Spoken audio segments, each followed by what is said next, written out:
Nesta série de aulas, vamos resolver os problemas do capítulo 8 do livro Fundamentos de Física, de Halliday e Resnick, 10ª edição. Problema 121. Uma locomotiva com uma potência de 1,5 MW pode acelerar um trem de uma velocidade de 10 metros por segundo para 25 metros por segundo em 6,0 minutos. Letra A. Calcule a massa do trem. Determine em função do tempo em segundos. Letra B. A velocidade do trem. E letra C. A força que acelera o trem durante o intervalo de 6,0 minutos. Letra D. Determine a distância percorrida pelo trem durante este intervalo. Durante o movimento do trem, existem 3 forças atuando sobre ele. O seu peso vertical para baixo.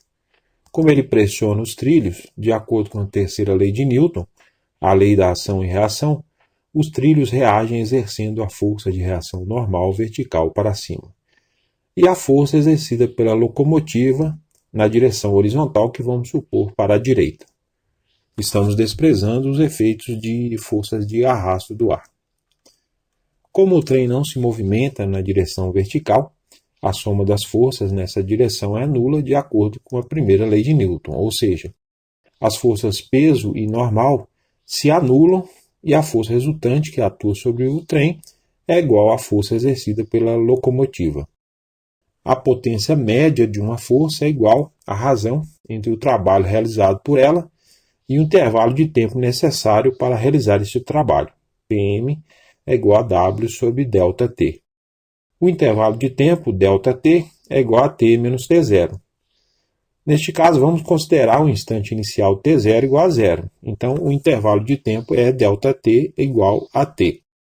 Como a potência da locomotiva é constante, seu valor é igual à potência média e podemos dizer que P é igual a W sobre T. Então, P vezes T é igual a W.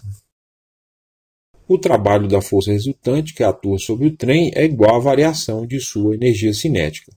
Wt é igual a ΔK. Como já vimos que o trabalho da força resultante é igual ao trabalho da força exercida pela locomotiva, o W, então P vezes T é igual a ΔK. A energia cinética depende da massa e da velocidade do trem é calculada utilizando a equação K é igual a 1 sobre 2 mv ao quadrado. Então, P vezes T vai ser K, energia cinética final, menos K0, a energia cinética inicial. Então, P vezes T vai ser 1 sobre 2 vezes m vezes v ao quadrado, menos 1 sobre 2 vezes m vezes v0 ao quadrado. Como temos 1 sobre 2 vezes m em comum nas parcelas da direita, P vezes T vai ser 1 sobre 2 vezes m vezes v ao quadrado, menos v0 ao quadrado. Resolvendo essa expressão para a massa, o m vai ser 2 vezes P vezes T sobre v ao quadrado menos v0 ao quadrado. O valor do intervalo de tempo que o trem é acelerado pela locomotiva é t igual a 6,0 minutos. Para converter em segundos, a gente multiplica por 60 segundos dividido por 1 minuto, que são quantidades equivalentes nas duas unidades. A gente cancela os minutos e o resultado vai estar em segundos. 6,0 vezes 60 sobre 1 dá 360 segundos.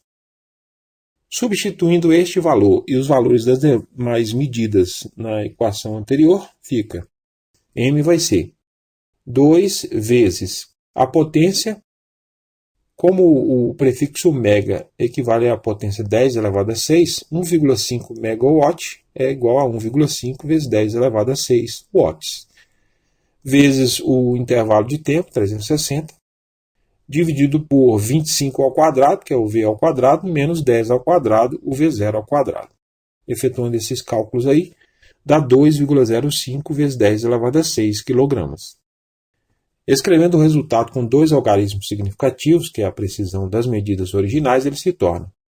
O m vai ser 2,1 vezes 10 elevado a 6 kg. Resolvendo a equação obtida inicialmente para a velocidade, teremos que 2p vezes t é igual. Fazendo a multiplicação, vai ficar m vezes v ao quadrado menos m vezes v0 ao quadrado.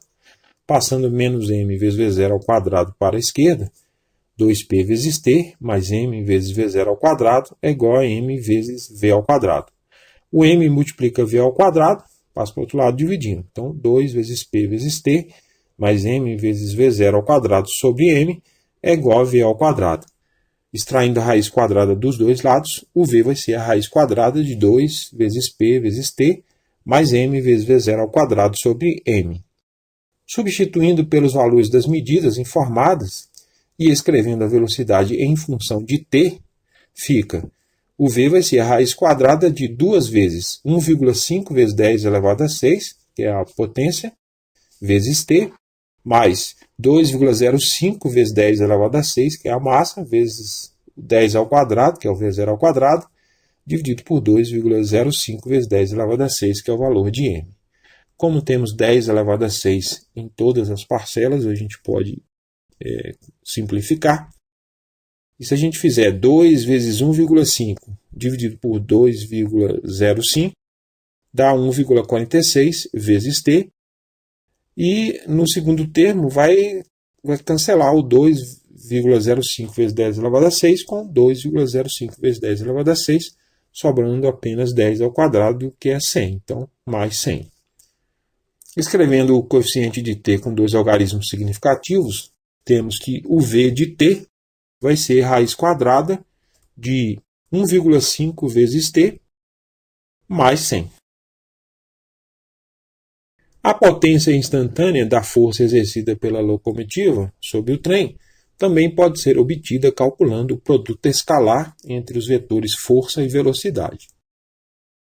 A potência é igual a F escalar com V, o módulo de F vezes o módulo de V vezes o cosseno de θ. O θ é um ângulo entre os vetores. Como esses vetores têm mesma direção e sentido, o ângulo entre eles é nulo. Então, a potência vai ser o módulo de F vezes o módulo de V vezes o cosseno de 0 grau. Como o cosseno de 0 grau é 1, dá F vezes V. Se a gente resolver para F, o F vai ser P sobre V. A potência é constante e a velocidade depende de T. A força será também uma função de T. Então, o F de T vai ser P sobre o V de T, que já calculamos. Então, o F de T vai ser 1,5 vezes 10 elevado a 6, que é a potência, sobre raiz quadrada de 1,5 vezes t, mais 100, a expressão para a velocidade. Se esboçarmos o gráfico da velocidade de uma partícula em função do tempo, a distância percorrida por essa partícula em um intervalo de tempo qualquer é igual à área sobre a curva deste gráfico. Quando o gráfico é uma reta, normalmente a área sobre a curva é igual a uma área de um polígono e pode ser facilmente calculado. Quando o gráfico é uma curva, a distância percorrida será igual à integral da função velocidade no intervalo considerado. Então, a distância vai ser a integral de 0 até t de v de t dt. Neste caso, vai ser a integral de 0 até 360, que é o intervalo de tempo, de 1,5 vezes t mais 100 elevado a meio. Eu escrevi a raiz quadrada de 1,5 vezes t mais 100 na forma de expoente, elevado a meio, vezes dt. Essa integral pode ser facilmente calculada fazendo a seguinte substituição de variáveis. Se chamarmos o 1,5 vezes t mais 100, e se derivarmos em relação a t, o du de dt vai ser a derivada de 1,5 vezes t dá 1,5 e a derivada de 100 é 0. E eu posso então reescrever essa expressão como du sobre 1,5 é igual a dt. Fazendo a substituição na integral, ela se torna 1 sobre 1,5, a constante sai para fora da integral de u elevado a meio du. Neste caso aí é só somar 1 ao expoente e dividir pelo valor. Então fica 1 sobre 1,5 vezes u elevado a 1,5 sobre 1,5. Fazendo a multiplicação no denominador, fica u elevado a 1,5 sobre 2,25. Voltando para a variável original, fica 1 sobre 2,25 vezes 1,5 vezes t mais 100, que é o u, elevado a 1,5, que eu vou integrar de 0 até 360. Então fica 1 sobre 2,25 Quando o T for 360, dá 1,5 vezes 360 mais 100 elevado a 1,5, menos quando o T for 0, 1,5 vezes 0 mais 100 elevado a 1,5. Fazendo a primeira parte aí, vai ficar 1 sobre 2,25 vezes 16.190 menos 1.000.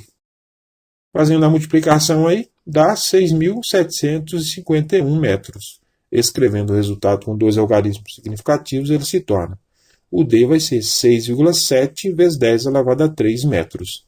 A vírgula andou 3 casas para a esquerda e multiplicamos pela potência 10 elevado a 3. Como o prefixo quilo é equivalente à potência 10 elevado a 3, também podemos escrever o resultado como: o D vai ser 6,7 quilômetros.